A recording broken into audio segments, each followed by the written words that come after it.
നമസ്കാരം. തിരുവനന്തപുരം തലസ്ഥാന നഗരിയിലെ പ്രധാനപ്പെട്ട ഒരു ക്ഷേത്രമാണ് ശ്രീ പത്മനാഭസ്വാമി ക്ഷേത്രം. ഇവിടെ നാളെ ജനുവരി 10-ന് വിശേഷാൽ പൂജയും മറ്റു കാര്യങ്ങളൊക്കെ ഉണ്ട്. അപ്പോൾ ക്ഷേത്ര ചടങ്ങുകൾക്കും മറ്റും ധാരാളം ആൾക്കാർ ദർശനത്തിനായി വരുന്നുണ്ട്. നാളെ പ്രത്യേകത എന്ന് പറഞ്ഞാൽ ക്ഷേത്രത്തിൻ്റെ എല്ലാ വാതിലുകളും തുറക്കുന്ന ദിവസമാണ്. അപ്പോൾ ഈ ക്ഷേത്രത്തിൽ ദർശനത്തിനായി ധാരാളം ആൾക്കാർ വരുന്ന ദിവസമാണ്. അപ്പോൾ നല്ല തിരക്കുണ്ടായിരിക്കുന്നതാണ്. അനന്തൻ എന്ന നാഗത്തിൻ്റെ പുറത്ത് മഹാലക്ഷ്മി ദേവിയോടൊപ്പം ശയിക്കുന്ന സാക്ഷാൽ മഹാവിഷ്ണുവാണ് ശ്രീ പത്മനാഭസ്വാമി ക്ഷേത്രത്തിലെ പ്രധാന വിഗ്രഹം. ഇവിടെ ധാരാളം ഭക്തജനങ്ങൾ വരുന്നുണ്ട്.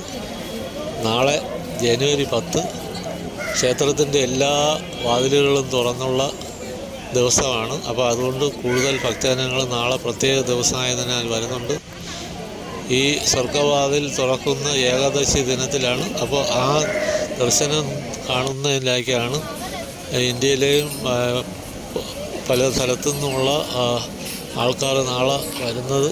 നാളെ അതിരാവിലെ തന്നെ ക്ഷേത്രനാളെ തുറക്കുകയും എല്ലാ ഭക്തജനങ്ങൾക്കും പ്രവേശനം ഉണ്ടായിരിക്കുന്നതാണ്. അപ്പോൾ എല്ലാ ഭക്തജനങ്ങളെന്ന് പറഞ്ഞാൽ ഈ ഡ്രസ്സ് കോഡ് കാര്യങ്ങളൊക്കെ ഉണ്ട്, അതൊക്കെ നിയന്ത്രിച്ചുകൊണ്ടായിരിക്കും. പിന്നെ വിദേശികൾക്കും ദർശിക്കാവുന്നതാണ്. പക്ഷേ അതിന് പ്രത്യേക കാര്യങ്ങളൊക്കെ ചിട്ടവട്ടങ്ങളൊക്കെ ഉണ്ട്. അത് അവിടുത്തെ ദേവസ്വം കമ്മിറ്റിക്കാരുമായിട്ടൊക്കെ ചർച്ച ചെയ്ത് അവർ പറയുന്ന പ്രകാരമായിരിക്കും ദർശനം അനുവദിക്കുന്നത്. അപ്പോൾ അത്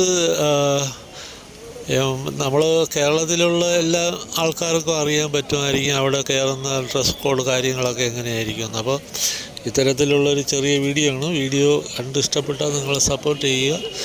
ശ്രീ പത്മനാഭസ്വാമി ക്ഷേത്രത്തിലെ വിശേഷങ്ങൾ ഇങ്ങനെയൊക്കെയാണ്. അപ്പോൾ എല്ലാവരും വരിക, അനന്ത പത്മനാഭനെ കാണുക, വന്ദിക്കുക, അനുഗ്രഹം തേടുക. നന്ദി, നമസ്കാരം.